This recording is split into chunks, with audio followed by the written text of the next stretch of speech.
The winter wind rattled the bedroom window of a modest home in Glasgow, its icy breath slipping through the cracks and brushing against William Chatterton Dix's fever-soaked skin. He didn't feel the cold. He barely felt anything at all. At just 29 years old, William lay motionless, his chest rising in shallow, uneven breaths. The room smelled of damp bedsheets and bitter herbal tonics, remedies his mother had placed beside him. A single candle flickered at the bedside table, casting trembling shadows over his pale, sweat-damp face. This was not the life anyone expected for William.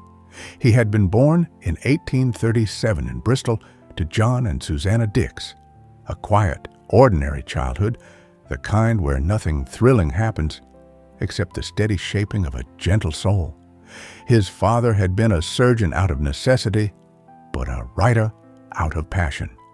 And William, without trying, inherited that passion.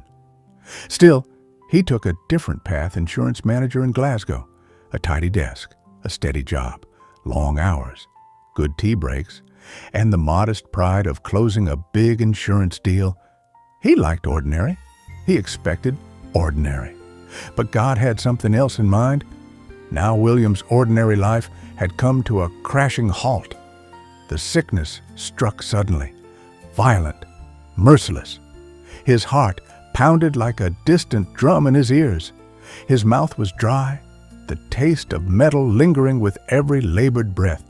Voices around him sounded muffled, as though spoken through water. His mother clasped his limp hand, whispering prayers, her tears falling warm onto his skin. The doctor spoke quietly, not wanting her to hear, but she heard anyway. If he survives the night, it will be a miracle. William survived the night, but when the raging fever finally broke days later, a new darkness settled over him, quieter, heavier. Depression. His body was weak, but his spirit felt weaker still. Silent mornings, long, lonely afternoons, nights when sleep refused to come. In that stillness, William sensed something he had ignored for years, a sickness not of the body, but of the soul. He reached for the one book that had always been within arm's reach, but rarely opened.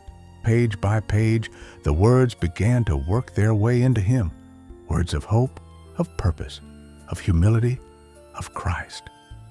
He found himself lingering over the nativity story, feeling the crunch of straw beneath shepherds' feet, hearing their hurried steps along the dirt road to Bethlehem, tasting the dry night air of a Middle Eastern winter.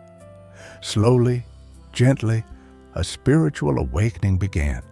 And when William eventually regained his strength, he didn't run to become a minister or a missionary. He simply returned to his insurance office. Same desk, same ink bottle, same stack of policies waiting to be filed, but he wasn't the same. He carried God with him into ordinary life, and with renewed passion, he began to write. Poetry became his private form of worship. Most of his poems never left the dark wooden drawer of his writing desk, except one, a poem born during a moment of still reflection on the manger. What child is this? But William wasn't a composer. He needed a melody.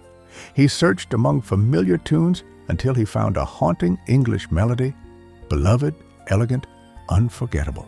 Greensleeves. When he paired his words with that ancient melody, something extraordinary happened. A simple poem from a recovering insurance manager began spreading quietly from church to church across winters and Christmases. 6 years later, it was published in Christmas carols old and new. And from there, it grew and grew and grew. What Child Is This? Became one of the most beloved Christmas hymns in the world, echoing across cathedrals, chapels, and humble homes.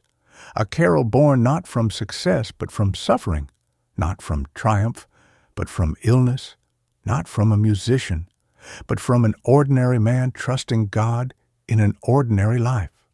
William found hope in the darkest times, and halfway across the world, Gladys Aylward's remarkable journey was only beginning. Click to see what she faced next.